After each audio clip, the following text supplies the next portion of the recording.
حضرت ابو ہریرہ رضی اللہ تعالیٰ عنہ نے نبی صلی اللہ علیہ وسلم سے روایت کیا، آپ نے بیان فرمایا، حضرت آدم اور حضرت موسیٰ علیہ السلام میں بحث ہو گئی۔ موسیٰ علیہ السلام نے کہا، اے آدم، آپ ہمارے والد ہیں، آپ نے ہمیں بہت گھاٹا دیا اور جنت سے نکال دیا ہے۔ آدم نے کہا، تم موسیٰ ہو، اللہ نے تمہیں اپنے ساتھ ہم کلام ہونے کا شرف بخشا ہے اور تمہارے لیے اپنے ہاتھ سے تورات لکھی ہے۔ تم مجھے ایک ایسی بات یعنی تقدیر پر ملامت کر رہے ہو جو اس نے میرے پیدا ہونے سے 40 سال پہلے ہی میرے لیے مقدر کر دی تھی۔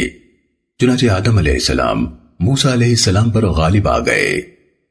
احمد بن صالح نے سند یوں بیان کی، ان عمرو ان طاؤس سمع ابا ہریرہ رضی اللہ عنہ۔ سنن ابو داود حدیث نمبر 4701۔ حضرت عمر ابن الخطاب رضی اللہ عنہ سے مروی ہے، رسول اللہ صلی اللہ علیہ وسلم نے فرمایا، حضرت موسیٰ علیہ السلام نے دعا کی، اے میرے رب، ہمیں آدم علیہ السلام دکھلا جنہوں نے ہمیں اور اپنے آپ کو بھی جنت سے نکال دیا تھا۔ چنانچہ اللہ تعالی نے ان کو آدم علیہ السلام دکھلا دیے۔ تو حضرت موسیٰ علیہ السلام نے کہا، آپ ہمارے باپ آدم ہیں؟ آدم علیہ السلام نے موسیٰ علیہ السلام سے کہا، ہاں۔ موسیٰ علیہ السلام نے کہا، آپ ہی وہ ہیں جس میں اللہ نے اپنی روح پھونکی تھی اور تمام چیزوں کے نام تعلیم فرمائے تھے اور تمام فرشتوں کو حکم دیا، تو انہوں نے آپ کو سجدہ کیا تھا؟ کہا، ہاں۔ موسیٰ علیہ السلام نے کہا، آپ کو کس چیز نے آمادہ کیا کہ آپ نے ہمیں اور اپنے آپ کو جنت سے نکال باہر کیا؟ آدم علیہ السلام نے ان سے کہا، اور تم کون ہو؟ انہوں نے کہا، میں موسیٰ ہوں۔ کہا، تم ہی بنی اسرائیل کے وہ نبی ہو جس سے اللہ تعالیٰ نے پردے کے پیچھے سے کلام فرمایا تھا اور اپنے اور تمہارے درمیان اپنی مخلوق میں سے کسی کو واسطہ نہیں بنایا تھا؟ کہا، ہاں۔ آدم علیہ السلام نے کہا، کیا تم نے نہیں پایا کہ یہ سب کچھ میرے پیدا کیے جانے سے پہلے ہی کتاب اللہ میں ایسے ہی تھا؟ موسیٰ علیہ السلام نے کہا، ہاں۔ آدم علیہ السلام نے کہا، تو پھر تم مجھے کس چیز پر ملامت کرتے ہو، حالانکہ وہ مجھ سے پہلے ہی اللہ کے فیصلے میں تھی؟ اس پر رسول اللہ صلی اللہ علیہ وسلم نے فرمایا، آدم علیہ السلام موسیٰ علیہ السلام پر غالب آ گئے۔ سنن ابو داود حدیث نمبر 4702۔ حضرت ابی بن کعب رضی اللہ عنہ سے روایت ہے، رسول اللہ صلی اللہ علیہ وسلم نے فرمایا، وہ لڑکا جسے خضر علیہ السلام نے قتل کیا تھا وہ کافر پیدا کیا گیا تھا، اگر زندہ رہتا تو اپنے ماں باپ کو سرکشی اور کفر پر مجبور کر دیتا۔ سنن ابو داود حدیث نمبر 4705۔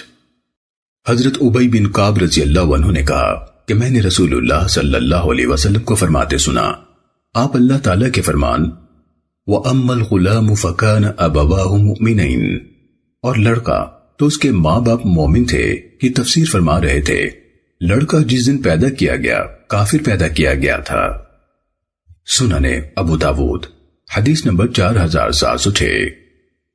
حضرت ابی بن کعب رضی اللہ تعالیٰ عنہ نے بیان کیا کہ رسول اللہ صلی اللہ علیہ وسلم نے فرمایا، حضرت خضر علیہ السلام نے لڑکے کو دیکھا جو دوسرے بچوں کے ساتھ کھیل رہا تھا، تو انہوں نے اس کا سر پکڑ کر مروڑ دیا، تو موسیٰ علیہ السلام بولے، آپ نے ایک پاک جان کو قتل کر ڈالا ہے۔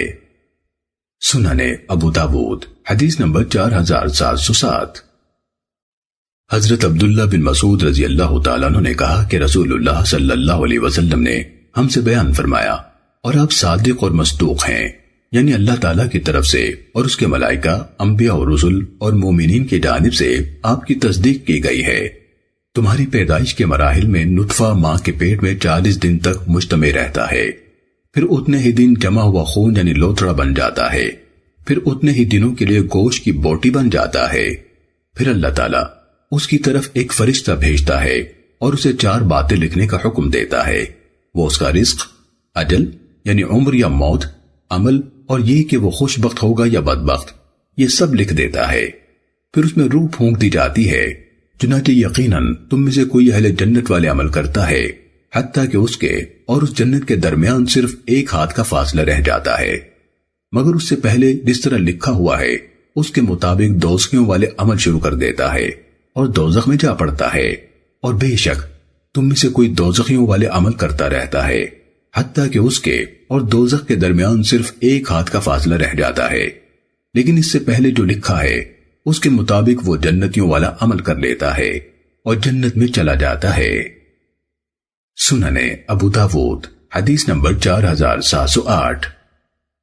حضرت عمران بن حسین رضی اللہ عنہ سے روایت ہے، رسول اللہ صلی اللہ علیہ وسلم سے پوچھا گیا، اے اللہ کے رسول، کیا دوزخیوں کے مقابلے میں جنتیوں کو جانا جا چکا ہے؟ آپ نے فرمایا ہاں۔ کہا گیا تو پھر عمل کرنے والے کیوں کر عمل کرتے ہیں؟ آپ نے فرمایا ہر ایک کو اسی کی توفیق ملتی ہے جس کے لیے اسے پیدا کیا گیا ہے۔ سننے ابو داود حدیث نمبر 4709۔ حضرت عبداللہ بن عباس رضی اللہ عنہما سے مروی ہے کہ نبی صلی اللہ علیہ وسلم سے مشرکین کی اولاد کے متعلق پوچھا گیا جو بچپن میں فوت ہو جاتے ہیں، تو آپ نے فرمایا اللہ کو خوب علم ہے کہ وہ بڑے ہو کر کیا عمل کرنے والے تھے۔ سننے ابو داود حدیث نمبر 4711۔ ام المومنین سیدہ عائشہ رضی اللہ تعالیٰ عنہ کہتی ہیں کہ میں نے عرض کیا، اے اللہ کے رسول، مومنوں کی اولادوں کا کیا انجام ہوگا؟ تو آپ نے فرمایا وہ اپنے آبا میں سے ہیں۔ میں نے کہا اے اللہ کے رسول، عمل کے بغیر ہی؟ فرمایا اللہ کو خوب علم ہے کہ وہ کیا عمل کرنے والے تھے۔ میں نے عرض کیا اے اللہ کے رسول، مشرکوں کی اولادوں کا انجام کیا ہوگا؟ آپ نے فرمایا وہ اپنے آبا میں سے ہیں۔ میں نے کہا عمل کے بغیر ہی؟ فرمایا اللہ کو بہتر علم ہے جو وہ عمل کرنے والے تھے۔ سننے ابو داود حدیث نمبر 4712۔ ام المومنین سیدہ عائشہ رضی اللہ تعالیٰ عنہ نے بیان کیا، انہوں نے کہا نبی صلی اللہ علیہ وسلم کے پاس انصاریوں کا ایک بچہ لایا گیا کہ آپ اس کا جنازہ پڑھائیں۔ کہتی ہیں کہ میں نے کہا اے اللہ کے رسول، مبارک ہو اسے، اس نے کوئی برا عمل نہیں کیا، نہ برے عملوں کی اسے کوئی خبر ہی ہوئی۔ تو رسول اللہ صلی اللہ علیہ وسلم نے فرمایا عائشہ، یا پھر اس سے مختلف، بے شک اللہ عز و جل نے جنت پیدا فرمائی تو اس کے لیے مخلوق بھی پیدا کر دی، اور اس جنت کو انہی کے لیے بنایا جبکہ وہ ابھی اپنے باپوں کی پشتوں میں ہوتے ہیں، اور آگ یعنی جہنم پیدا کی تو اس کے لیے مخلوق بھی پیدا کر دی، اور اس جہنم کو انہی لوگوں کے لیے بنایا جبکہ وہ ابھی اپنے باپوں کی پشتوں میں ہوتے ہیں۔ سننے ابو داود حدیث نمبر 4713۔ حضرت ابو ہریرہ رضی اللہ تعالیٰ عنہ نے بیان کیا کہ رسول اللہ صلی اللہ علیہ وسلم نے فرمایا ہر پیدا ہونے والا بچہ فطرت پر پیدا ہوتا ہے، یعنی دین حق، اسلام اور توحید کا حامل ہوتا ہے، پھر اس کے ماں باپ اسے یہودی اور عیسائی بنا دیتے ہیں، جیسے اونٹ کا بچہ صحیح سالم جنم لیتا ہے۔ کیا تم کسی کو کان کٹا پاتے ہو؟ لوگوں نے کہا اے اللہ کے رسول، اس کے متعلق فرمائیں جو چھوٹی عمر میں فوت ہو جاتا ہے۔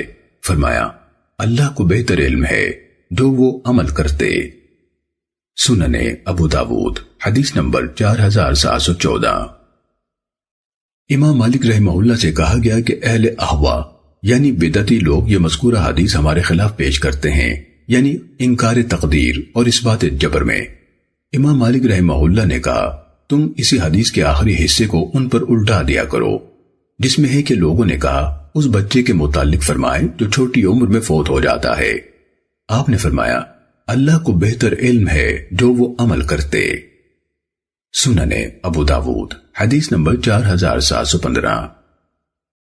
جناب حماد بن سلمہ نے حدیث ہر بچہ فطرت پر پیدا ہوتا ہے یہ تشریح میں کہا، اس کا مفہوم ہمارے نزدیک یہ ہے کہ یہ اس وقت کی بات ہے جب اللہ عز و جل نے روحوں سے عہد لیا جبکہ وہ اپنے باپوں کی پشتوں میں تھے، اس وقت کہا تھا الست بربکم، کیا میں تمہارا رب نہیں ہوں؟ تو سب نے کہا کیوں نہیں۔ سننے ابو داود حدیث نمبر 4716۔ جناب عامر شعبی رحمہ اللہ نے بیان کیا کہ رسول اللہ صلی اللہ علیہ وسلم نے فرمایا بچے کو زندہ دفن کرنے والی اور زندہ دفن ہونے والی دونوں آگ میں ہیں۔ یحییٰ بن زکریا نے کہا میرے والد نے کہا کہ مجھے ابو اسحاق نے بیان کیا کہ عامر نے اس کو یہ حدیث بواسطہ علقمہ حضرت ابن مسعود رضی اللہ تعالیٰ عنہ سے انہوں نے نبی صلی اللہ علیہ وسلم سے بیان کی تھی۔ سننے ابو داود حدیث نمبر 4717۔ حضرت انس رضی اللہ تعالیٰ عنہ نے بیان کیا کہ ایک شخص نے رسول اللہ صلی اللہ علیہ وسلم سے کہا اے اللہ کے رسول، میرا باپ کہاں ہے؟ آپ نے فرمایا تیرا باپ آگ میں ہے۔ جب اس نے گردن پھیری تو آپ نے فرمایا میرا باپ اور تیرا باپ جہنم میں ہیں۔ سننے ابو داود حدیث نمبر 4718۔ حضرت انس بن مالک رضی اللہ تعالیٰ عنہ کا بیان ہے، رسول اللہ صلی اللہ علیہ وسلم نے فرمایا، بلا شبہ شیطان ابن آدم کے جسم میں اس طرح گردش کرتا ہے جیسے خون۔ سنن ابو داود حدیث نمبر 4719۔ حضرت ابو ہریرہ رضی اللہ تعالیٰ عنہ سے روایت ہے، رسول اللہ صلی اللہ علیہ وسلم نے فرمایا، لوگ سوالات کرتے رہیں گے حتیٰ کہ کہا جائے گا یہ مخلوق اللہ نے پیدا کی ہے تو اللہ کو کس نے پیدا کیا؟ سو جو کوئی اس قسم کی بات کرے یا وہم پائے تو اسے چاہیے کہ یوں کہے، میں اللہ پر ایمان لایا۔ سنن ابو داود حدیث نمبر 4721۔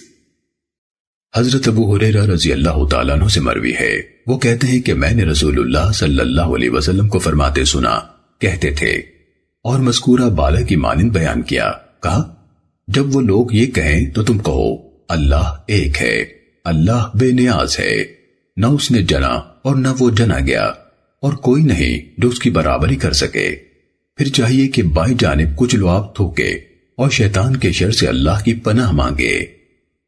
سنن ابو داود حدیث نمبر 4722۔ حضرت جابر بن عبداللہ رضی اللہ عنہما روایت کرتے ہیں، رسول اللہ صلی اللہ علیہ وسلم نے فرمایا، مجھے کہا گیا ہے کہ میں تمہیں حاملین عرش میں سے ایک فرشتے کے متعلق بتاؤں، بلا شبہ اس کے کانوں کی لو سے اس کے کندھے تک کا فاصلہ 700 سال کے سفر کے برابر ہے۔ سنن ابو داود حدیث نمبر 4727۔ حضرت ابو ہریرہ رضی اللہ تعالیٰ عنہ نے یہ آیت کریمہ پڑھی، ان اللہ یأمرکم ان تودوا الامانات الی اہلها، یہاں سے لے کر سمیعا بصیرا یہاں تک، بلا شبہ اللہ تمہیں حکم دیتا ہے کہ امانتیں ان کے حقداروں کو پہنچا دو، اور جب لوگوں کے درمیان فیصلہ کرو تو عدل و انصاف کے ساتھ فیصلہ کرو، اللہ اچھی نصیحت کرتا ہے، بلا شبہ اللہ خوب سننے والا خوب دیکھنے والا ہے۔ کہتے ہیں کہ میں نے رسول اللہ صلی اللہ علیہ وسلم کو دیکھا کہ آپ اپنا انگوٹھا اپنے کان پر اور ساتھ والی انگلی اپنی آنکھ پر رکھ رہے تھے۔ حضرت ابو ہریرہ رضی اللہ تعالیٰ عنہ نے کہا کہ میں نے رسول اللہ صلی اللہ علیہ وسلم کو دیکھا کہ آپ اس آیت کو پڑھتے ہوئے۔ حضرت ابو ہریرہ رضی اللہ تعالیٰ عنہ نے کہا میں نے رسول اللہ صلی اللہ علیہ وسلم کو دیکھا کہ آپ اس آیت کو پڑھتے ہوئے اپنی انگلیاں کان اور آنکھ پر رکھ رہے تھے۔ ابن یونس نے روایت کیا کہ عبداللہ بن یزید مقری نے کہا مقصد یہ ہے کہ بلا شبہ اللہ تعالیٰ سمیع و بصیر ہے، یعنی وہ خوب سنتا اور خوب دیکھتا ہے۔ امام ابو داود رحمہ اللہ کہتے ہیں کہ اس میں جہمیہ کی تردید ہے، اللہ عز و جل ان صفات سے فی الواقع موصوف ہے۔ سنن ابو داود حدیث نمبر 4728۔ حضرت جریر بن عبداللہ رضی اللہ عنہ بیان کرتے ہیں کہ ہم رسول اللہ صلی اللہ علیہ وسلم کے ساتھ بیٹھے ہوئے تھے کہ آپ نے چاند کی طرف نظر اٹھائی جبکہ رات 14ویں کی تھی اور چاند خوب چمک رہا تھا۔ آپ نے فرمایا تم اپنے رب کو دیکھو گے جیسے اس کو دیکھ رہے ہو، اس کے دیکھنے میں کوئی جھمکٹا نہیں ہوگا، چنانچہ اگر کر سکتے ہو تو یہ کرو کہ سورج نکلنے اور غروب ہونے سے پہلے کی نمازوں میں مغلوب نہ ہو جاؤ۔ پھر آپ نے یہ آیت تلاوت فرمائی، وَسَبِّحْ بِحَمْدِ رَبِّكَ قَبْلَ طُلُوعِ الشَّمْسِ وَقَبْلَ غُرُوبِهَا، پس اپنے رب کی حمد بیان کرو سورج طلوع ہونے سے پہلے اور اس کے غروب ہونے سے پہلے۔ سنن ابو داود حدیث نمبر 4729۔ حضرت ابو ہریرہ رضی اللہ تعالیٰ عنہ نے بیان کیا کہ لوگوں نے پوچھا اے اللہ کے رسول، کیا قیامت کے روز ہم اپنے رب عز و جل کو دیکھیں گے؟ آپ نے فرمایا بھلا عین دوپہر کے وقت جب فضا میں کوئی بادل وغیرہ نہ ہو تمہیں سورج کے دیکھنے میں کوئی الجھن یا مشکل ہوتی ہے؟ انہوں نے کہا نہیں۔ آپ نے فرمایا کیا تمہیں 14ویں کی رات میں جب کوئی بادل وغیرہ نہ ہو چاند کے دیکھنے میں کوئی دقت ہوتی ہے؟ انہوں نے کہا نہیں۔ آپ نے فرمایا قسم اس ذات کی جس کے ہاتھ میں میری جان ہے، تمہیں اس کے دیکھنے میں کوئی دقت اور مشکل نہیں ہوگی مگر اتنی ہی جتنی چاند یا سورج کے دیکھنے میں ہوتی ہے، یعنی کوئی مشکل نہیں ہوگی۔ سنن ابو داود حدیث نمبر 4723۔ حضرت ابو رزین یعنی لقید بن عامر رضی اللہ تعالیٰ عنہ نے بیان کیا کہ میں نے کہا اے اللہ کے رسول، کیا ہم سب اپنے رب کو دیکھیں گے؟ عبید اللہ بن معاذ کے الفاظ ہیں، کیا ہم سب قیامت کے روز اسے الگ الگ دیکھیں گے؟ تو مخلوق میں اس کی کیا علامت ہے؟ آپ نے فرمایا اے ابو رزین، کیا تم میں سے ہر کوئی چاند کو نہیں دیکھتا ہے؟ ابن معاذ کے الفاظ ہیں، کیا 14ویں کی رات کو ہر کوئی اسے اکیلے اکیلے نہیں دیکھتا ہے؟ پھر دونوں راویوں کا اتفاق ہے۔ میں نے کہا کیوں نہیں، اس کو دیکھنے میں دقت یا اجتہام نہیں ہوتا۔ آپ نے فرمایا تو اللہ کی شان بہت بلند ہے۔ ابن معاذ کے الفاظ ہیں، آپ نے فرمایا یہ تو اللہ کی ایک مخلوق کا حال ہے اور اللہ کی شان بے انتہا بلند ہے۔ سنن ابو داود حدیث نمبر 4731۔ حضرت عبداللہ بن عمر رضی اللہ عنہما نے بیان کیا، رسول اللہ صلی اللہ علیہ وسلم نے فرمایا، قیامت کے دن اللہ تعالیٰ آسمانوں کو لپیٹ لے گا اور انہیں اپنے داہنے ہاتھ میں لے گا اور کہے گا، میں ہی بادشاہ ہوں، کہاں ہے جابر، کہاں ہے تکبر کرنے والے؟ پھر زمینوں کو لپیٹ لے گا اور انہیں پکڑے گا۔ ابن العلا نے کہا، انہیں دوسرے ہاتھ میں پکڑے گا اور فرمائے گا، میں ہی بادشاہ ہوں، کہاں ہے جابر، کہاں ہے تکبر کرنے والے؟ سنن ابو داود حدیث نمبر 4732۔ حضرت ابو ہریرہ رضی اللہ تعالیٰ عنہ نے بیان کیا، نبی صلی اللہ علیہ وسلم نے فرمایا، ہر رات جب اس کا آخری تہائی حصہ باقی ہوتا ہے تو ہمارا رب تعالیٰ آسمان دنیا کی طرف اترتا ہے اور ندا دیتا ہے، کون ہے جو مجھے پکارے میں اس کی سنوں اور قبول کروں؟ کون ہے جو مجھ سے مانگے اور میں اس کو عطا کروں؟ کون ہے جو مجھ سے بخشش طلب کرے اور میں اس کو بخش دوں؟ سنن ابو داود حدیث نمبر 4733۔ حضرت جابر بن عبداللہ رضی اللہ عنہما سے روایت ہے کہ ابتدائی بعثت کے دنوں میں رسول اللہ صلی اللہ علیہ وسلم میدان عرفات میں اپنے آپ کو لوگوں کے سامنے پیش کرتے تھے اور کہتے تھے، سنو، کوئی مجھے اپنی قوم کی طرف لے جائے، بلا شبہ قریش نے مجھے اپنے رب کا کلام پہنچانے سے روک دیا ہے۔ سنن ابو داود حدیث نمبر 4734۔ ام المومنین سیدہ عائشہ رضی اللہ تعالیٰ عنہ کا بیان ہے کہ میں اپنے آپ کو اس بات سے بہت ہی سمجھتی تھی کہ اللہ عز و جل میری برات کے سلسلے میں کوئی ایسا کلام فرمائے گا جس کی تلاوت کی جائے گی۔ سنن ابو داود حدیث نمبر 4735۔ حضرت ابن عباس رضی اللہ تعالیٰ عنہ سے روایت ہے کہ نبی صلی اللہ علیہ وسلم حضرات حسن اور حسین رضی اللہ عنہما کو ان الفاظ سے دم کیا کرتے تھے، اعیذکما بکلمات اللہ التامہ من کل شیطان وہامہ ومن کل عین لامہ، میں تم دونوں کو اللہ کے کامل کلمات کی پناہ میں دیتا ہوں کہ ہر شیطان، ہر موذی اور ہر بد نظر کے شر سے محفوظ رہو۔ پھر فرماتے، تمہارے ابا سیدنا ابراہیم علیہ السلام، حضرت اسماعیل علیہ السلام اور اسحاق علیہ السلام کو ان کے ذریعے سے پناہ دیا کرتے تھے۔ امام ابو داود رحمہ اللہ فرماتے ہیں، یہ دلیل ہے کہ قرآن کریم مخلوق نہیں۔ سنن ابو داود حدیث نمبر 4737۔ حضرت عبداللہ بن مسعود رضی اللہ تعالیٰ عنہ سے روایت ہے، رسول اللہ صلی اللہ علیہ وسلم نے فرمایا، جب اللہ عز و جل کسی وحی کا کلام فرماتا ہے تو آسمان والے آسمان میں ایک آواز سنتے ہیں جیسے پتھر پر زنجیر گھسیٹی جا رہی ہو، اس سے وہ بے ہوش ہو جاتے ہیں اور پھر اسی کیفیت میں رہتے ہیں حتیٰ کہ ان کے پاس جبریل آتے ہیں، ان کے آنے سے ان کے دلوں سے یہ کیفیت زائل ہو جاتی ہے اور وہ جبریل سے پوچھتے ہیں، تمہارے رب نے کیا فرمایا؟ وہ کہتے ہیں حق فرمایا، تو وہ بھی کہتے ہیں حق فرمایا، حق فرمایا۔ سنن ابو داود حدیث نمبر 4738۔ حضرت انس بن مالک رضی اللہ تعالیٰ عنہ سے روایت ہے کہ نبی صلی اللہ علیہ وسلم نے فرمایا، میری سفارش میری امت کے ان لوگوں کے لیے ہوگی جو کبیرہ گناہوں کے مرتکب ہوئے ہوں گے۔ سنن ابو داود حدیث نمبر 4739۔ حضرت عمران بن حسین رضی اللہ عنہ بیان کرتے ہیں، نبی صلی اللہ علیہ وسلم نے فرمایا، ایک گروہ جہنم میں سے حضرت محمد صلی اللہ علیہ وسلم کی شفاعت سے نکلے گا اور وہ جنت میں داخل ہوں گے اور ان کا نام جہنمیین ہوگا۔ سنن ابو داود حدیث نمبر 4740۔ حضرت جابر رضی اللہ تعالیٰ عنہ کہتے ہیں کہ میں نے رسول اللہ صلی اللہ علیہ وسلم کو یہ فرماتے سنا، بلا شبہ اہل جنت جنت میں کھائیں گے اور پیئیں گے۔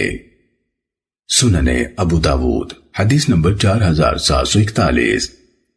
حضرت عبداللہ بن عمر رضی اللہ تعالیٰ عنہ بیان کرتے ہیں، نبی صلی اللہ علیہ وسلم نے فرمایا، سور ایک سینگ ہے جس میں پھونک ماری جائے گی۔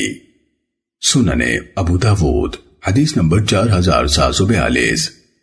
حضرت ابو ہریرہ رضی اللہ تعالیٰ عنہ نے بیان کیا کہ رسول اللہ صلی اللہ علیہ وسلم نے فرمایا، ابن آدم کے سارے جسم کو مٹی کھا جائے گی مگر دم کی جڑ کا آخری حصہ بچ رہے گا، اسی سے پیدائش کی ابتدا ہوتی ہے اور اسی سے دوبارہ جسم مرکب ہوں گے۔ سنن ابو داود حدیث نمبر 4743۔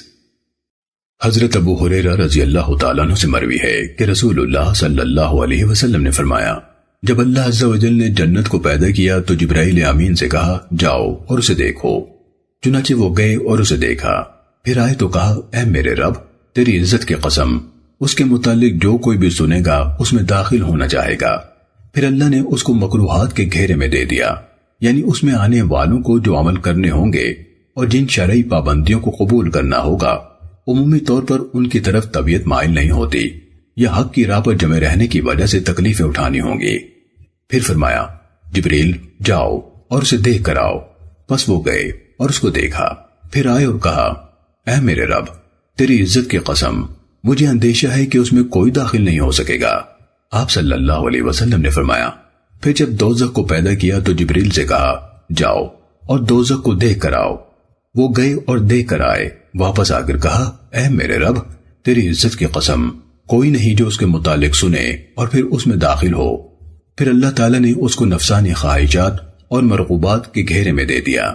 پھر فرمایا، اے جبریل جاؤ اور اسے دیکھ کر آؤ۔ وہ گئے اور اسے دیکھا، پھر آئے اور کہا، اے میرے رب، تیری عزت اور تیرے جلال کی قسم، مجھے اندیشہ ہے کہ اس میں داخل ہونے سے کوئی بھی نہیں بچ سکے گا۔ سنن ابو داود حدیث نمبر 4744۔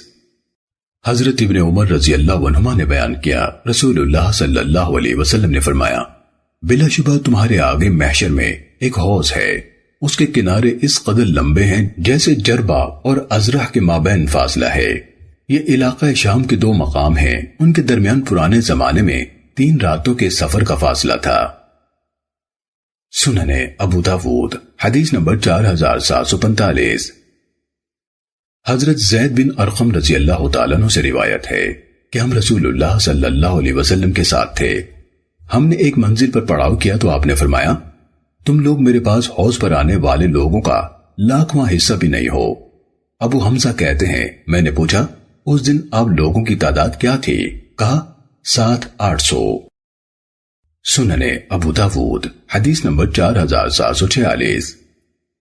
حضرت انس رضی اللہ تعالیٰ عنہ نے بیان کیا کہ رسول اللہ صلی اللہ علیہ وسلم کو اونگ آ گئی، پھر آپ نے مسکراتے ہوئے اپنا سر اٹھایا۔ آپ نے صحابہ سے کہا، یا صحابہ نے آپ سے پوچھا، اے اللہ کے رسول، آپ کیوں مسکرائے ہیں؟ فرمایا، مجھ پر ابھی ابھی ایک سورت نازل ہوئی ہے۔ تو آپ نے پڑھا، بسم اللہ الرحمن الرحیم، انا اعطیناک الکوثر، آخر تک۔ جب آپ نے اسے پڑھ لیا تو فرمایا، کیا جانتے ہو کوثر کیا ہے؟ صحابہ نے کہا، اللہ اور اس کا رسول بہتر جانتے ہیں۔ آپ نے فرمایا، یہ ایک نہر ہے جو میرے رب عز و جل نے مجھے جنت میں دینے کا وعدہ فرمایا ہے، اور اس پر خیر کثیر ہوگی۔ اس پر ایک حوض ہوگا جس پر قیامت کے روز میری امت کے لوگ آئیں گے، اس کے پینے کے برتن یعنی پیالے ستاروں کی تعداد میں ہوں گے۔ سنن ابو داود حدیث نمبر 4747۔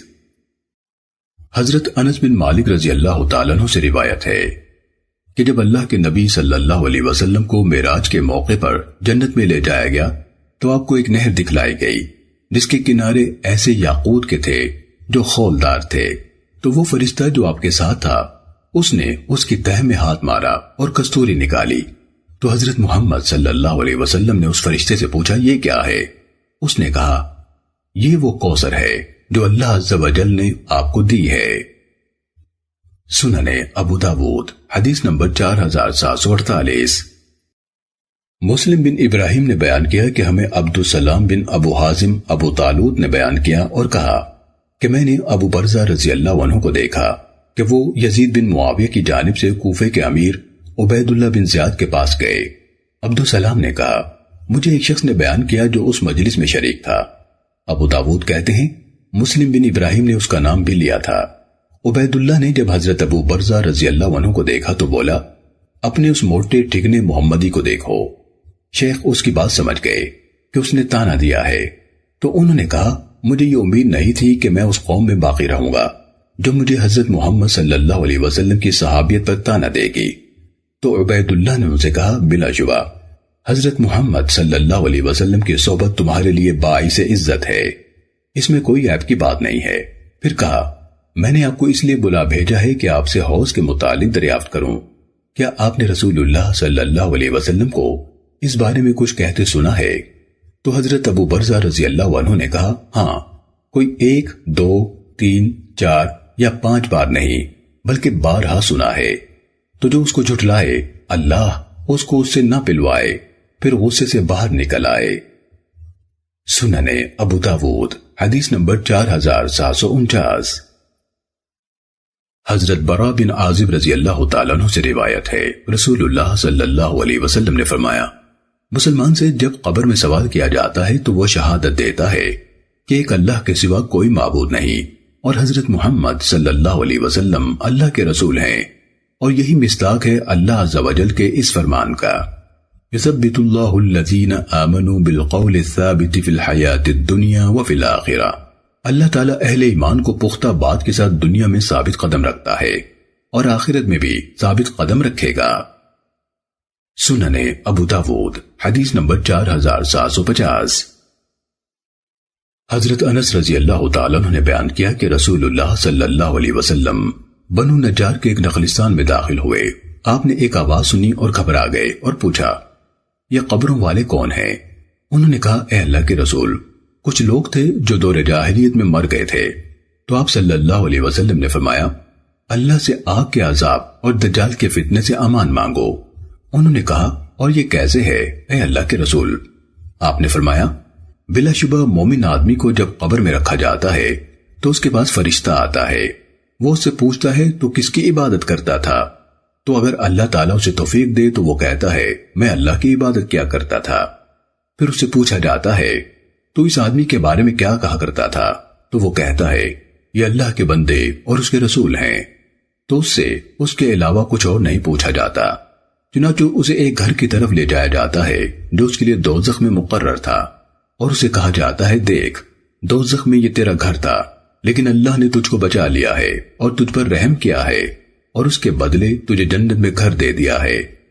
تو وہ کہتا ہے مجھے چھوڑو کہ جاؤں اور اپنے گھر والوں کو خوشخبری دے آؤں۔ تو اسے کہا جاتا ہے آرام کرو۔ اور کافر آدمی کو جب قبر میں رکھا جاتا ہے تو اس کے پاس فرشتہ آتا ہے اور اس کو جھڑکتا ہے اور پوچھتا ہے تو کس کی عبادت کیا کرتا تھا؟ وہ کہتا ہے مجھے نہیں معلوم۔ پھر اسے کہا جاتا ہے نہ تو نے جانا اور نہ پڑھا۔ پھر اسے پوچھا جاتا ہے تو اس آدمی کے بارے میں کیا کہا کرتا تھا؟ وہ جواب دیتا ہے میں وہی کہتا تھا جو لوگ کہتے تھے۔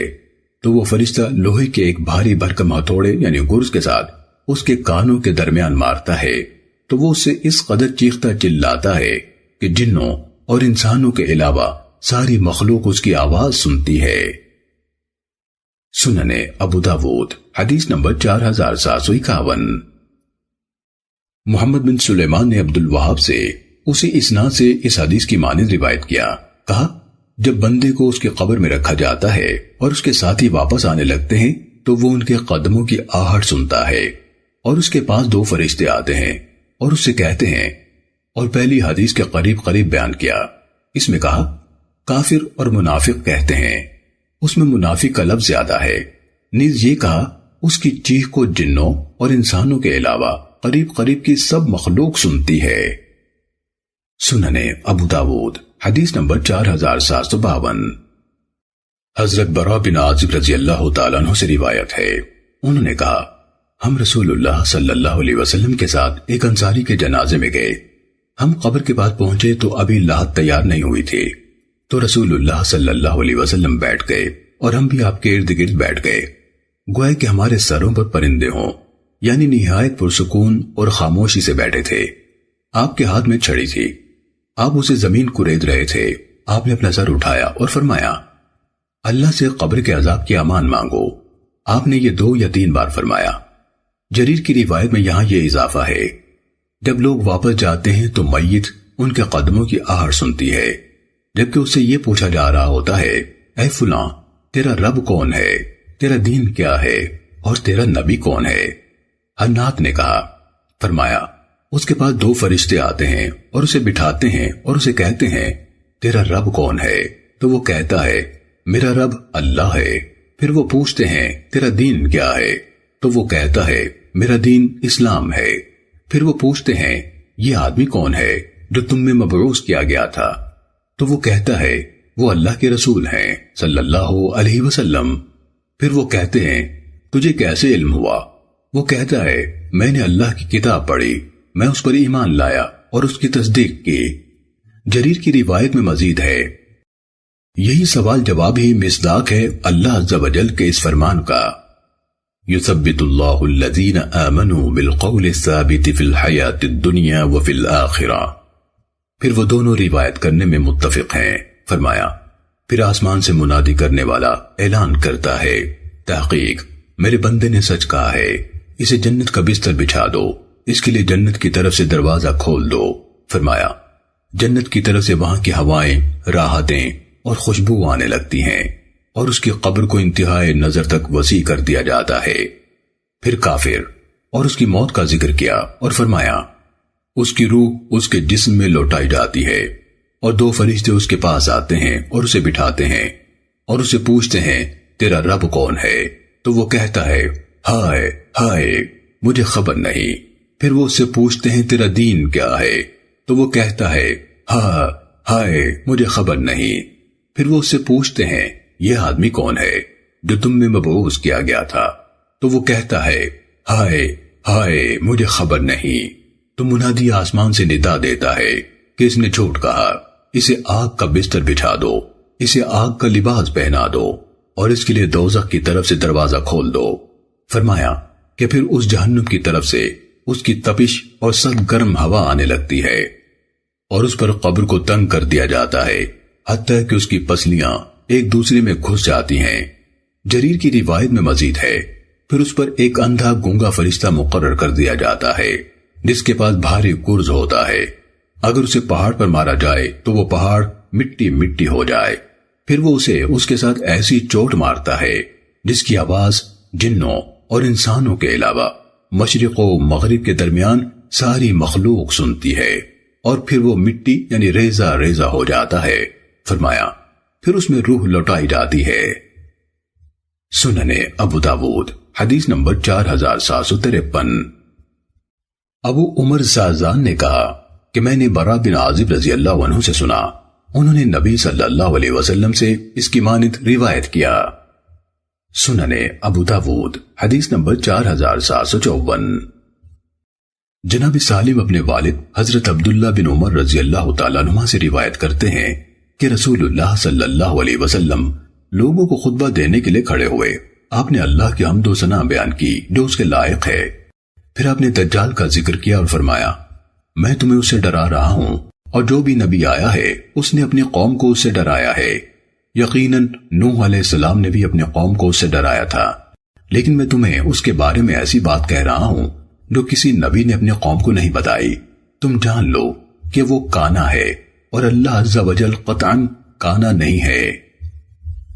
سنن ابو داود حدیث نمبر 4757۔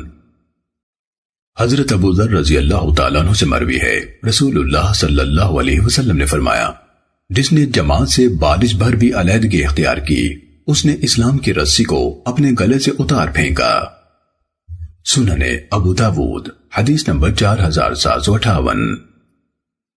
حضرت ابو ذر رضی اللہ تعالیٰ عنہ سے روایت ہے کہ رسول اللہ صلی اللہ علیہ وسلم نے فرمایا، میرے بعد تمہارا کیا حال ہوگا جبکہ امام یعنی خلیفہ اس مال فے اور غنیمت کو ذاتی مال سمجھیں گے، یعنی شرعی تقاضوں کے مطابق خرچ اور تقسیم نہیں کریں گے۔ میں نے عرض کیا، تب تو میں اللہ کی قسم اپنی تلوار اپنے کندھے پر رکھ لوں گا اور اس سے ماروں گا حتیٰ کہ آپ سے آ ملوں۔ آپ نے فرمایا، کیا میں تمہیں اس سے بہتر بات نہ بتا دوں؟ صبر کرنا حتیٰ کہ مجھ سے آ ملو۔ سنن ابو داود حدیث نمبر 4759۔ ام المومنین سیدہ ام سلمہ رضی اللہ تعالیٰ عنہ بیان کرتی ہیں، رسول اللہ صلی اللہ علیہ وسلم نے فرمایا، تم پر ایسے امام یعنی امیر مقرر ہوں گے جن کی کچھ باتیں تمہیں بھلی لگیں گی اور کچھ بری بھی جانو گے، تو جس نے انکار کیا، بالفاظ ہشام اپنی زبان سے انکار کیا تو وہ بری ہوا، اور جس نے دل سے انکار کیا وہ محفوظ رہا، لیکن جو راضی رہا اور ان کا متبع بنا، کہا گیا اے اللہ کے رسول تو کیا ہم ان کو قتل نہ کریں؟ آپ نے فرمایا نہیں، جب تک کہ وہ نماز پڑھتے رہیں۔ امام ابو داود رحمہ اللہ نے کہا افلا نقاتلہم، کیا ہم ان سے قتال نہ کریں؟ سننے ابو داود حدیث نمبر 4760۔ ام المومنین سیدہ ام سلمہ رضی اللہ تعالیٰ عنہ نے نبی صلی اللہ علیہ وسلم سے مذکورہ بالا حدیث کے ہم معنی روایت کیا۔ آپ نے فرمایا، جس نے دل سے ناپسند جانا اور مکروہ سمجھا وہ بری ہوا، اور جس نے انکار کیا وہ محفوظ رہا۔ قتادہ رحمہ اللہ نے کہا، مقصد یہ ہے کہ دل سے انکار کیا اور دل سے برا جانا۔ سننے ابو داود حدیث نمبر 4761۔ حضرت ارفجہ رضی اللہ تعالیٰ عنہ سے روایت ہے، وہ کہتے ہیں کہ میں نے رسول اللہ صلی اللہ علیہ وسلم کو فرماتے ہوئے سنا، میری امت میں فتنے ہوں گے، فتنے اور فتنے، چنانچہ جس نے چاہا کہ مسلمانوں کے معاملے میں تفریقہ ڈال دے جبکہ وہ متحد و متفق ہوں تو ایسے کو تلوار سے قتل کر دینا، خواہ کوئی بھی ہو۔ سننے ابو داود حدیث نمبر 4762۔ جناب عبیدہ سلمانی نے روایت کیا کہ سیدنا علی رضی اللہ تعالیٰ عنہ نے اہل نہروان کا تذکرہ کیا اور بتایا کہ ان میں ایک آدمی ہوگا جس کا ایک ہاتھ چھوٹا ہوگا یا اس میں نقص ہوگا یا ایسے ہوگا جیسے عورت کا پستان۔ اگر مجھے اندیشہ نہ ہو کہ تم لوگ خوشی میں آ کر بہت آگے بڑھ جاؤ گے تو میں تمہیں وہ ضرور بتا دیتا جو اللہ عز و جل نے حضرت محمد صلی اللہ علیہ وسلم کی زبانی ان سے قتال کرنے والے کے بارے میں وعدہ فرمایا ہے۔ عبیدہ کہتے ہیں، میں نے حضرت علی رضی اللہ عنہ سے پوچھا، کیا یہ فرمان آپ نے نبی صلی اللہ علیہ وسلم سے سنا تھا؟ فرمایا، ہاں، رب کعبہ کی قسم۔ سننے ابو داود حدیث نمبر 4763۔ حضرت ابو سعید خدری رضی اللہ تعالیٰ عنہ سے روایت ہے کہ حضرت علی رضی اللہ تعالیٰ عنہ نے نبی صلی اللہ علیہ وسلم کی خدمت میں کچھ سونا بھیجا جو بھی صاف نہیں کیا گیا تھا۔ آپ نے اسے اقرا بن حابس، حنزلی مجاشعی، عیینہ بن فدر فزاری، بنو نبہان کے زید الخیل الطائی اور بنو کلاب کے علقمہ بن علاسہ عامری 4 آدمیوں میں تقسیم کر دیا تو قریشیوں اور انصاریوں کو اس پر غصہ آیا اور انہوں نے کہا، اہل نجد کے بڑوں کو دے رہے ہیں اور ہمیں چھوڑ رہے ہیں۔ آپ صلی اللہ علیہ وسلم نے فرمایا، میں تو ان کی تعلیف قلب کرنا چاہتا ہوں تاکہ اسلام میں ان کا دل جم جائے۔ تو اس اسلام میں ایک آدمی آیا جس کی آنکھیں گہری یعنی اندر کو دھسی ہوئی تھیں، رخسار ابھرے ہوئے، پیشانی اوپر کو اٹھی ہوئی، داڑھی گھنی اور سر منڈا ہوا تھا۔ کہنے لگا، اے محمد، اللہ سے ڈرو۔ تو آپ صلی اللہ علیہ وسلم نے فرمایا، اگر میں ہی اللہ کی نافرمانی کرنے لگوں تو کون اس کی اطاعت کرے گا؟ اللہ عز و جل تو مجھے زمین والوں کے لیے امین بنائے اور تم مجھے امین نہیں سمجھتے ہو۔ راوی نے کہا، اس پر ایک شخص نے پوچھا، کیا میں اس کو قتل کر دوں؟ میرا خیال ہے وہ خالد بن ولید تھے، مگر آپ صلی اللہ علیہ وسلم نے اسے روک دیا۔ پھر جب وہ کمر پھیر کر چلا گیا تو آپ نے فرمایا، اس شخص کی نسل میں ایسے لوگ ہوں گے جو قرآن پڑھیں گے مگر وہ ان کے حلقوں سے نیچے نہیں اترے گا، اسلام سے ایسے نکلیں گے جیسے تیر اپنے شکار سے نکل جاتا ہے۔ یہ لوگ مسلمانوں کو قتل کریں گے اور بت پرستوں کو چھوڑیں گے، اگر میں نے ان کو پایا تو انہیں قوم عاد کی مانند قتل کروں گا۔ سننے ابو داود حدیث نمبر 4764۔ حضرت علی رضی اللہ تعالیٰ عنہ نے کہا کہ جب میں تمہیں رسول اللہ صلی اللہ علیہ وسلم کی حدیث بیان کرتا ہوں تو اس میں کوئی خفا نہیں ہوتا، بالکل حق اور صاف ہوتی ہے۔ مجھے آسمان سے گرنا رسول اللہ صلی اللہ علیہ وسلم پر جھوٹ بولنے کی نسبت بہت زیادہ پسند ہے، اور جب میں تم سے آپس کی کوئی بات کرتا ہوں تو یاد رکھو، لڑائی چال کا نام ہے، بہت سی مصلحتیں ملحوظ رکھنی ضروری ہیں، اس لیے ان باتوں کو عام نہیں کرنا چاہیے۔ میں نے رسول اللہ صلی اللہ علیہ وسلم سے سنا، آپ فرماتے تھے، آخری زمانے میں لوگ آئیں گے جو عمر میں نوجوان ہوں گے مگر بے عقل، مخلوق میں سب سے افضل ترین شخصیت یعنی رسول اللہ صلی اللہ علیہ وسلم کی باتیں کرتے ہوں گے مگر دین سے ایسے گزر جائیں گے جیسے کہ تیر اپنے شکار سے نکل جاتا ہے، ان کا ایمان ان کے حلقوں سے نیچے نہیں اترتا ہوگا۔ تم ان سے جہاں بھی ملو انہیں قتل کر دینا، بلا شبہ ان کے قتل میں ان کے قاتل کے لیے قیامت کے روز بہت بڑا اجر ہوگا۔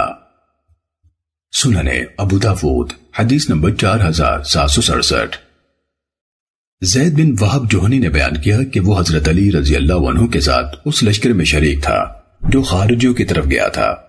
حضرت علی رضی اللہ عنہ نے فرمایا، لوگو، میں نے رسول اللہ صلی اللہ علیہ وسلم سے سنا، آپ فرماتے تھے میری امت میں ایسے لوگ ہوں گے جو قرآن پڑھتے ہوں گے، تمہاری قرات ان کی قرات کے مقابلے میں کچھ بھی نہیں ہوگی، نہ تمہاری نمازیں ان کی نمازوں کے مقابلے میں کچھ ہوں گی، نہ تمہارے روزے ان کے روزوں کے مقابلے میں کچھ حیثیت رکھتے ہوں گے۔ وہ قرآن پڑھتے ہوں گے اور سمجھیں گے کہ یہ ان کے حق میں دلیل اور تائید ہے، حالانکہ وہ ان کے خلاف ہوگا۔ ان کی نمازیں ان کی حسنیوں سے آگے نہیں بڑھیں گی، اسلام سے ایسے گزر جائیں گے جیسے تیر اپنے شکار میں سے نکل جاتا ہے۔ اگر اس لشکر کو جو ان خارجیوں کو قتل کرے گا ان فضائل کا علم ہو جائے جو اللہ نے ان کے نبی صلی اللہ علیہ وسلم کی زبانی ان کے لیے مقدر فرمائے ہیں، تو وہ اسی پر تکیہ کر لیں۔ اور ان خارجیوں کی نشانی یہ ہے کہ ان میں ایک ایسا آدمی ہوگا جس کی کوہنی سے اوپر کا بازو تو ہوگا، کوہنی سے نیچے کلائی نہیں ہوگی۔ اوپر کے بازو کا آخر پستان کی بھٹنی کی طرح ہوگا، اس پر سفید بال ہوں گے۔ کیا بھلا تم لوگ معاویہ اور اہل شام کی طرف جانا چاہتے ہو اور ان خارجیوں کو اپنی اولادوں اور مال و اسباب میں پیچھے چھوڑ دینا چاہتے ہو؟ اللہ کی قسم، مجھے امید ہے کہ یہی وہ لوگ ہیں جن کی خبر رسول اللہ صلی اللہ علیہ وسلم نے دی۔ انہوں نے حرام خون بہایا اور لوگوں کے محفوظ علاقے، جان، عزت، مال لوٹی، چنانچہ اللہ کا نام لے کر ان کے مقابلے میں چلو۔ سلمہ بن کوہیل نے کہا کہ زید بن وہب مجھے منزل بمنزل لے کر چلتے گئے حتیٰ کہ ہم ایک پل سے گزرے۔ پھر بتایا کہ جب ہم ان کے مقابل ہوئے اور خارجیوں کا سردار عبداللہ بن وہب راسبی تھا تو اس نے اپنے لوگوں سے کہا، نیزے پھینک دو اور تلواریں اپنی میانوں سے نکال لو، مجھے ڈر ہے کہ یہ تم سے اسی طرح مقابلہ کریں گے جیسے حرورہ والے دن کیا تھا۔ کہا، چنانچہ ان لوگوں نے اپنے نیزے پھینک دیے اور تلواریں کھینچ لی تو لوگوں نے ان کو اپنے نیزوں سے چھلنی کرنا شروع کر دیا اور ان کو ایک دوسرے کے اوپر قتل کیا۔ جبکہ حضرت علی رضی اللہ عنہ کے لشکر میں سے صرف 2 آدمی شہید ہوئے تو حضرت علی نے کہا، تلاش کرو، ان میں ایک لنجا ہوگا، مگر انہیں نہ ملا تو حضرت علی رضی اللہ تعالیٰ عنہ خود اٹھے حتیٰ کہ ان میتوں کے پاس آئے جو ایک دوسرے پر قتل ہوئے تھے۔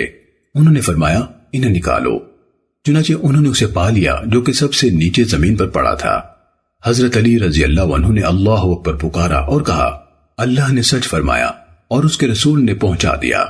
پس جناب عبیدہ سلمانی ان کی طرف کھڑے ہوئے اور کہا، اے امیر المومنین، قسم اس اللہ کی جس کے سوا کوئی معبود نہیں، کیا یہ بیان آپ نے رسول اللہ صلی اللہ علیہ وسلم سے سنا تھا؟ انہوں نے فرمایا، ہاں، اللہ کی قسم جس کے سوا کوئی معبود نہیں، حتیٰ کہ انہوں نے 3 بار قسم دی اور حضرت علی رضی اللہ عنہ نے بھی 3 بار قسم سے جواب دیا۔ امام ابو داود رحمہ اللہ کہتے ہیں کہ امام مالک نے فرمایا، یہ علم کی اہانت ہے کہ عالم ہر پوچھنے والے کا جواب دینے لگے۔ سننے ابو داود حدیث نمبر 4768۔ ابو وزی نے بیان کیا کہ حضرت علی رضی اللہ تعالیٰ عنہ نے فرمایا، اس لنجے کو تلاش کرو، اور حدیث بیان کی، چنانچہ اسے مقتولین کے نیچے سے نکال لیا گیا جو کیچڑ میں لت پت پڑا تھا۔ ابو وزی نے کہا، میں گویا اسے دیکھ رہا ہوں، حبشی آدمی تھا، اس پر قبا تھی، اس کا ایک ہاتھ ایسے تھا جیسے عورت کے پستان پر بھٹنی، اس پر چند بال تھے جیسے جنگلی چوہے کی دم پر ہوتے ہیں۔ سننے ابو داود حدیث نمبر 4769۔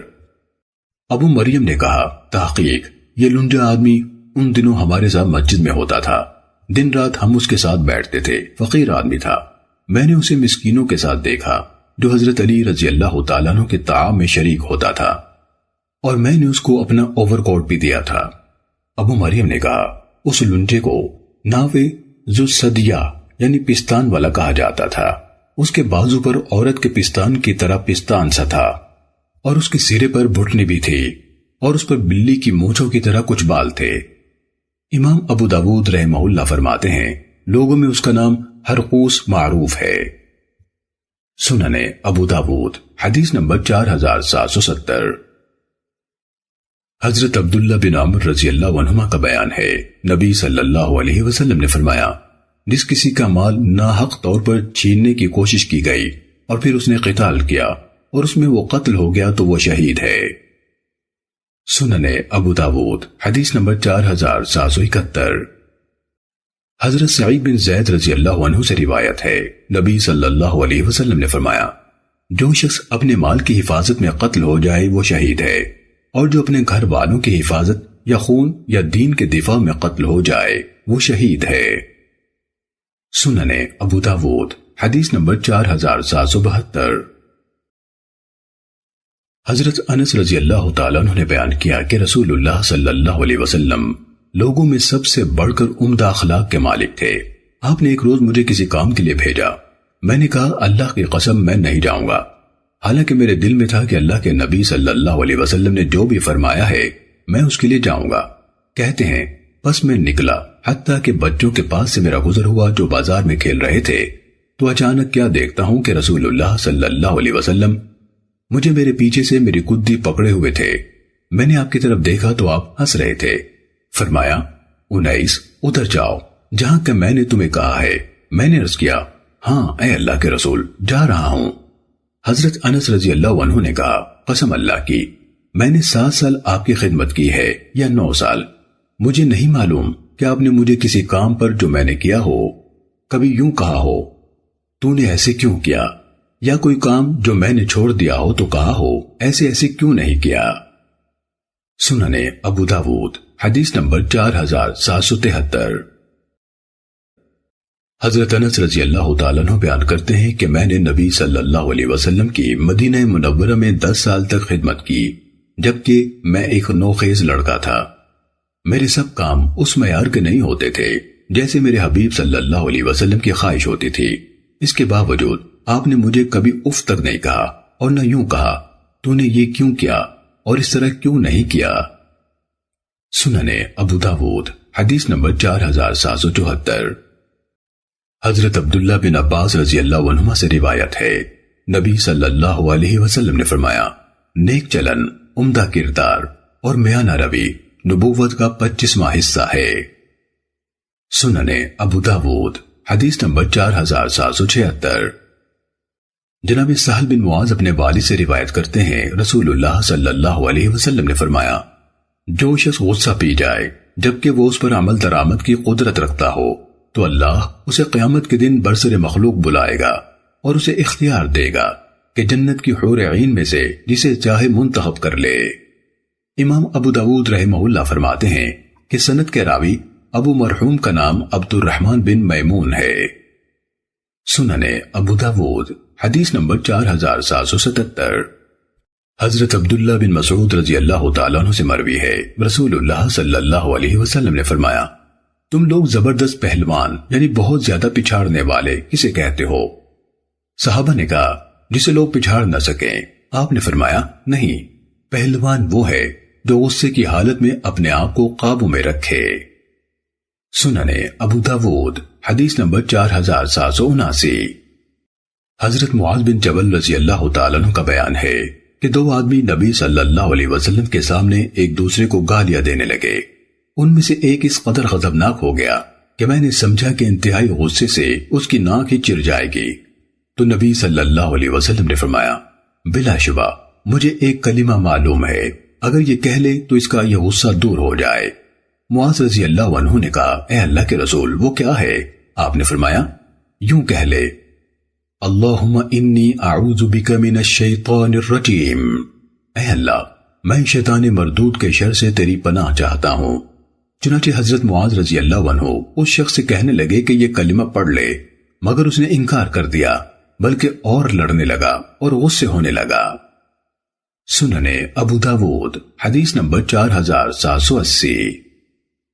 جناب سلیمان بن سرد رضی اللہ تعالیٰ عنہ سے روایت ہے کہ 2 آدمی نبی صلی اللہ علیہ وسلم کے سامنے ایک دوسرے کو برا بھلا کہنے لگے، حتیٰ کہ ایک کی آنکھیں سرخ ہو گئیں اور گلے کی رگیں پھول گئیں، تو رسول اللہ صلی اللہ علیہ وسلم نے فرمایا، مجھے ایک کلمہ معلوم ہے، اگر یہ شخص وہ کلمہ کہہ لے تو اس سے یہ کیفیت دور ہو جائے گی، اور وہ کلمہ یہ ہے، اعوذ باللہ من الشیطان الرجیم، میں شیطان مردود کے شر سے اللہ کی پناہ میں آتا ہوں۔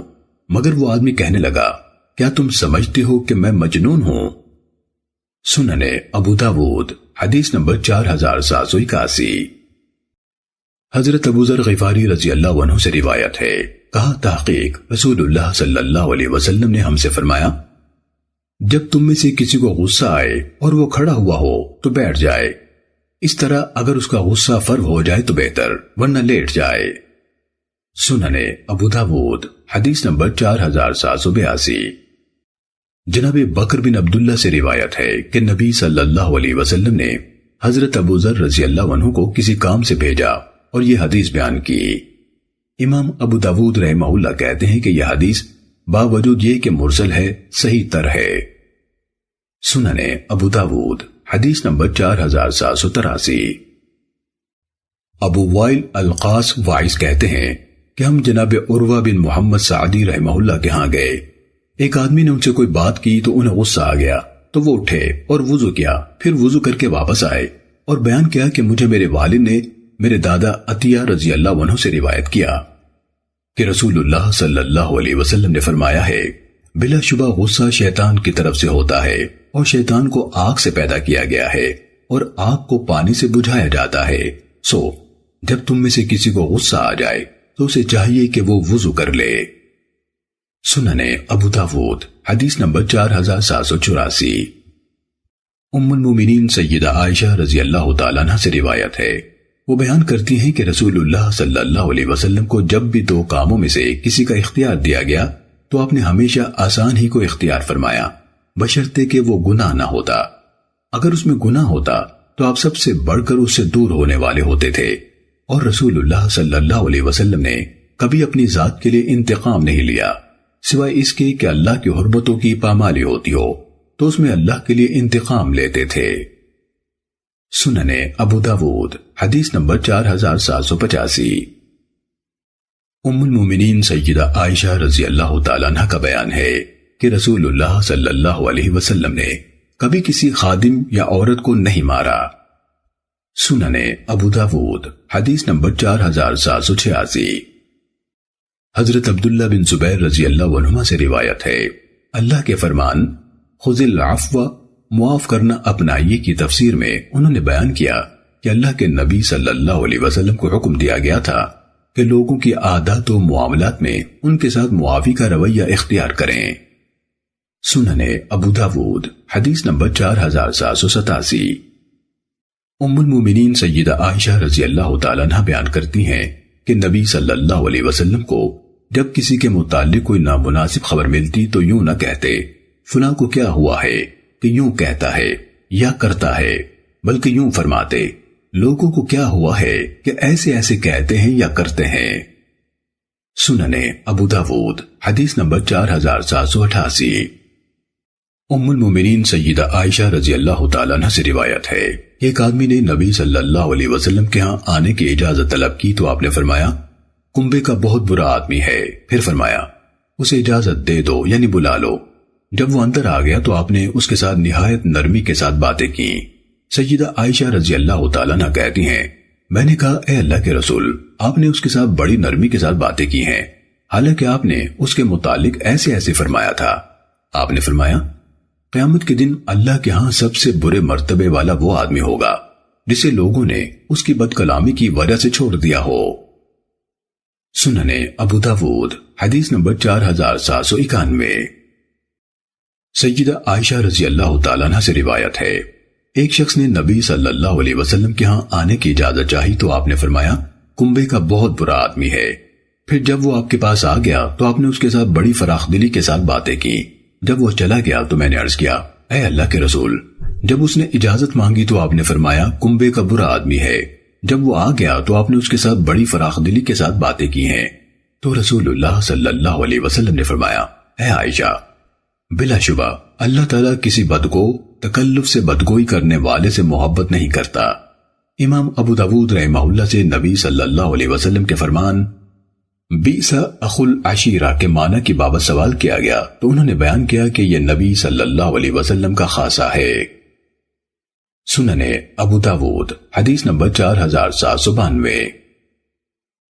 حضرت عبداللہ بن عمر رضی اللہ عنہما سے روایت ہے کہ نبی صلی اللہ علیہ وسلم ایک انصاری کے پاس سے گزرے جبکہ وہ اپنے بھائی کو حیا کے بارے میں باز کر رہا تھا، تو رسول اللہ صلی اللہ علیہ وسلم نے فرمایا اسے چھوڑ دو، بلا شبہ حیا ایمان سے ہے۔ سنن ابو داود حدیث نمبر 4795۔ جناب ابو قتادہ رحمہ اللہ بیان کرتے ہیں ہم حضرت عمران بن حسین رضی اللہ عنہ کے ساتھ تھے جبکہ وہاں بشیر بن کعب بھی تھے۔ حضرت عمران بن حسین نے حدیث بیان کی، رسول اللہ صلی اللہ علیہ وسلم نے فرمایا حیا سراسر خیر ہے۔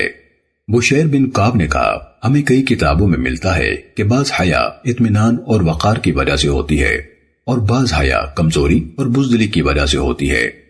تو حضرت عمران نے حدیث رسول دوبارہ دہرائی اور پھر بشیر نے بھی اپنی بات دہرا دی۔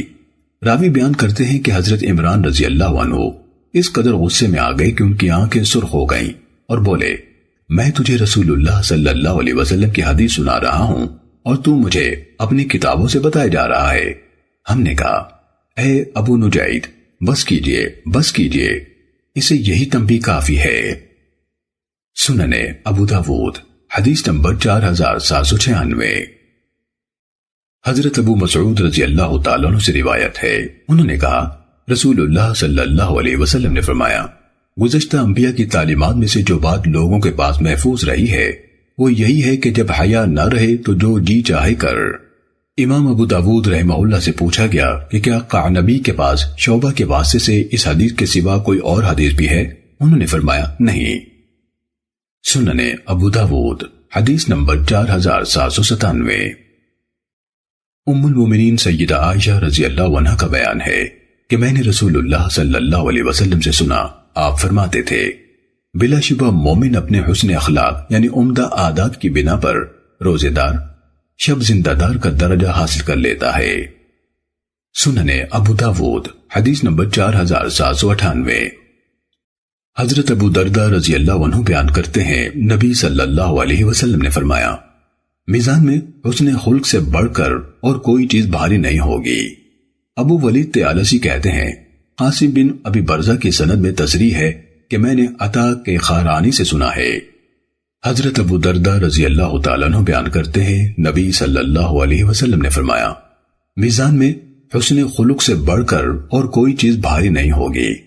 ابو ولید طیالسی کہتے ہیں قاسم بن ابی برزہ کی سند میں تصریح ہے کہ میں نے عطا کے خارانی سے سنا ہے۔